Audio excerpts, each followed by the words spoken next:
नवंबर 2025 में बिहार प्रदेश में विधानसभा चुनाव होने थे, लेकिन चुनाव से पहले ही चुनाव आयोग ने 25 जून 2025 से 25 जुलाई 2025 तक बिहार मतदाता सूची के विशेष गहन पुनरीक्षण यानी कि एसआईआर पर काम कराया। एसआईआर पर काम कराने के बाद एक तर्क दिया कि 65 लाख मतदाताओं के नाम सूची से हटा दिए गए हैं और उसके पीछे कारण ये बताया गया कि 22 लाख ऐसे मतदाता थे जो मर चुके हैं, इसलिए उनका नाम सूची से हटा दिया गया। साथ ही 7 लाख मतदाता ऐसे थे जिनका नाम डुप्लीकेट था, यानी कि एक का नाम कई कई जगह अंकित था, उसको भी हटा दिया गया। और 36 लाख ऐसे भी वोटर थे जो प्रदेश को छोड़कर अन्य प्रदेशों में जाकर बस गए हैं या फिर रहने लगे हैं। तो इस तरह से कुल मिला के जो संख्या बैठ जाती है वो 65 लाख के आसपास बैठ जाती है। लेकिन विपक्षी पार्टियों ने इस बात पर कई तरह के सवाल खड़े कर दिए और कहा कि चुनाव आयोग की तरफ से बिहार एसआईआर पे जो काम किया गया है उसमें बहुत भारी संख्या में गड़बड़ी है और कुछ ना कुछ इस मामले में घालमेल किया गया है, इसलिए इस मामले की फिर से जांच होनी चाहिए। और जांच के लिए बाकायदा योगेंद्र यादव जो कि सामाजिक कार्यकर्ता और याचिकाकर्ता होते हैं, एक याचिका दायर सुप्रीम कोर्ट में कर देते हैं और कहते हैं कि बिहार की एसआईआर पर बहुत बड़ी गड़बड़ियां हुई हैं, उस पर ठीक से काम किया जाना चाहिए। 12 अगस्त 2025 को इस मामले की सुनवाई चल रही थी। सुनवाई के दौरान योगेंद्र यादव एक महिला और एक पुरुष को अपने साथ लेके आते हैं और लाने के बाद कहते हैं कि साहब ये बिहार के रहने वाले हैं, दोनों के पास वोटर आईडी कार्ड है, लेकिन मतदाता सूची में इनका नाम नहीं है। इनका नाम ये कहते हुए हटा दिया गया क्योंकि ये मर चुके हैं।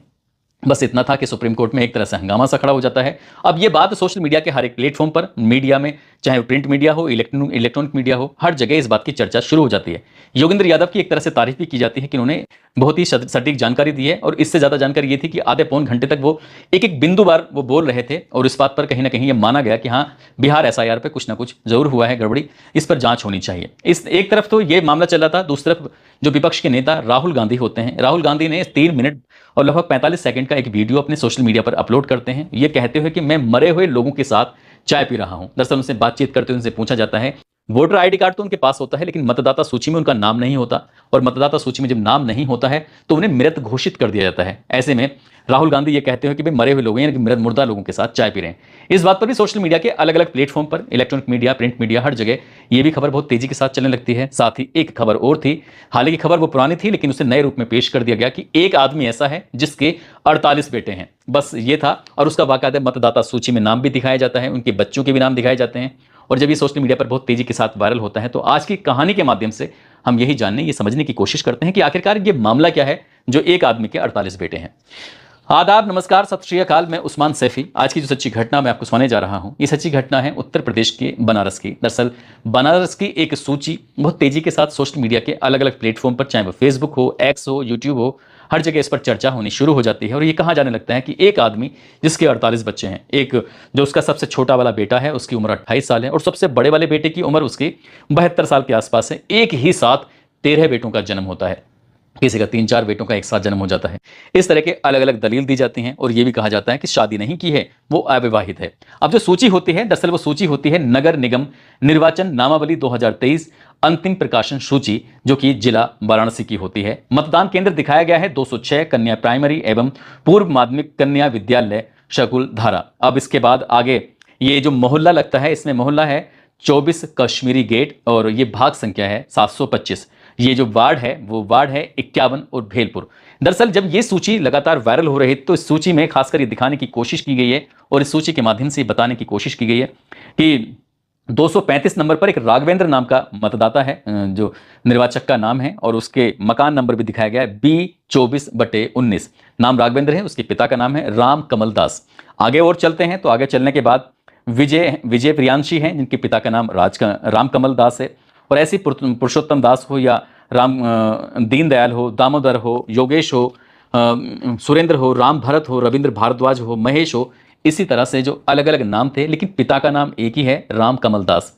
अब राम कमल दास की सूची को एक्स हैंडल पर खासकर ये वायरल किया जाने लगता है और वायरल इसलिए भी किया जाने लगता है कि पिछले दिनों विपक्ष के नेता राहुल गांधी ने एक प्रेस कॉन्फ्रेंस जारी की थी और प्रेस कॉन्फ्रेंस जारी करने के बाद कर्नाटक की एक विधानसभा के बारे में बताया था कि लगभग 1 लाख ये जो फर्जी वोटर हैं और इनको इस तरह से दिखाया गया था। उन्होंने ये भी बताने की कोशिश की कि एक पते पर 80-80 मतदाता रह रहे हैं। जब वहां जाकर देखते हैं तो वहां पर से एक सिंगल आदमी मिलता है वो भी डिलीवरी बॉय होता है। इस तरह के एग्जाम्पल दिए जाते हैं। फिर बिहार की अलग अलग सूचियां जो होती हैं, एसआईआर जो किया गया था उसकी भी सूचियां वायरल होनी शुरू हो जाती हैं।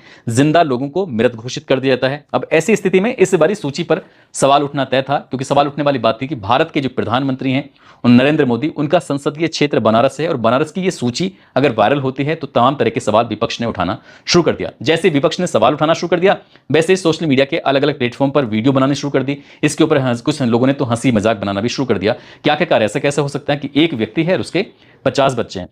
दरअसल रामकमल दास जो हैं वो कथावाचक हैं और उन्होंने ये दावा किया कि ये उनके शिष्य हैं। जब हमने इस बारे में जानकारी जुटाने की कोशिश की तो ये पता चलता है कि उत्तर प्रदेश राज्य निर्वाचन आयोग की जो वेबसाइट को जो हमने देखा तो उसमें वेबसाइट में शेयर की गई वाराणसी नगर निगम 2023 के चुनाव के दौरान की वार्ड संख्या 51 भेलूपुर की मतदाता सूची में B24/19 के जो पते पर कुल मतदाता यानी कि 51 मतदाताओं के नाम दर्ज किए गए हैं।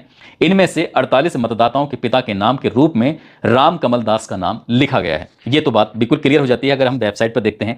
लेकिन इसके अंदर की जब बात देखने की कोशिश की जाती है तो यह पता चलता है कि राज्य निर्वाचन आयोग ने एक्स पर एक सफाई पेश की कि रामकमल दास को 48 मतदाताओं के पिता के रूप में दिखाने की वायरल सूची के संबंध में उत्तर प्रदेश के मुख्य निर्वाचन अधिकारी का 12 मार्च 2025 को एक स्पष्टीकरण पोस्ट लिखा गया था और इसमें बताने की यह कोशिश की गई थी कि धार्मिक मठ या आश्रम के मामले में इसमें रहने वाले व्यक्तियों या सन्यासियों की पहचान उनके पिता के बजाय उनके गुरु के नाम से की जाती है। साथ ही अगर नियम अगर देखा जाए, जो गाइडलाइन है वो गाइडलाइन कहती है कि राज्य निर्वाचन आयोग की गाइडलाइन 2022 के मुताबिक निर्वाचकों के नाम और उनके विवरण संबंधी निर्देश बिंदु 6 में स्पष्ट है कि किसी भी धार्मिक संघ से संबंधित साथी, मठवासी और मठवासिनी जैसे व्यक्तियों के मामले में जो अपने पिता या माता का नाम नहीं देना चाहते हों वह गुरु धार्मिक संस्थान का नाम ही दे दें, यह पर्याप्त होगा।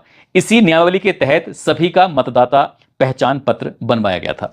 अब इसके बाद और आगे जब चला जाता है तो दैनिक भास्कर की टीम जब स्वामी रामकमल दास के सेक्रेटरी राम भरत से बातचीत करती हैं तो वो बताते हैं कि लिस्ट कुछ हद तक सही है, सही कही जा सकती है, क्योंकि स्वामी जी जीवन भर अविवाहित रहे हैं लेकिन उनके आश्रम में गुरु और शिष्य का जो गुरु शिष्य परंपरा का पालन होता है। उन्होंने कहा कि कानून में यह भी व्यवस्था है, इसके तहत आश्रम में रहने वाले सभी शिष्य अपने गुरु को पिता तुल्य मानते हैं। विभिन्न आधिकारिक दस्तावेजों में पिता के स्थान पर गुरु का नाम दर्ज कराते हैं। यही कारण है कि मतदाता सूची में पिता के नाम के स्थान पर स्वामी जी के नाम अंकित है।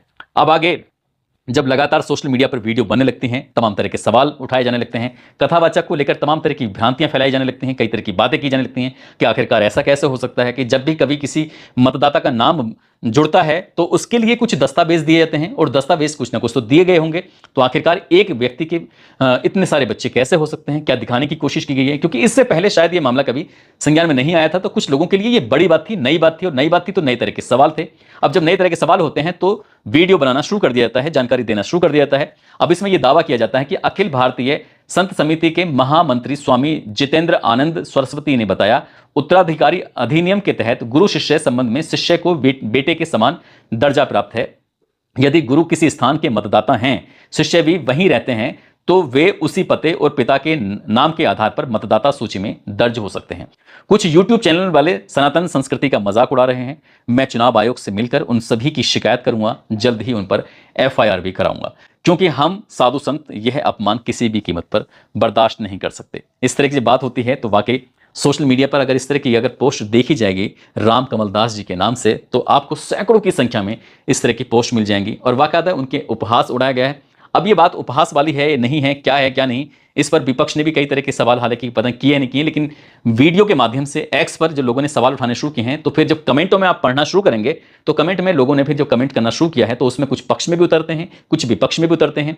विपक्ष वाले कहते हैं कि एक साथ ऐसे इतने सारे लोगों के नाम कैसे दर्ज हो सकते हैं, इस तरह के सवाल थे। हालांकि पहले भी उत्तर प्रदेश निर्वाचन आयोग ने इस मामले में कई बार सफाई देने की कोशिश की है, लेकिन सोशल मीडिया की बात ही कुछ अलग होती है, क्योंकि सोशल मीडिया पर कब कौन सी चीज किस रूप में वायरल हो जाए इस बारे में कुछ नहीं कह सकते। यही कारण है कि जब बिहार की मतदाता सूची को लेकर जब सवाल उठ रहे थे, तब उत्तर प्रदेश के बनारस की इस निर्वाचन जो मतदाता सूची होती है उसका एक अंश वो वायरल होना शुरू हो जाता है और इस पर सवाल खड़े हो जाते हैं। हमने जो आपको बताने की कोशिश की गई है, तो यही जो जानकारी हमने जुटाई थी वही हमने आपको बताया है। अपनी तरफ से इसमें कुछ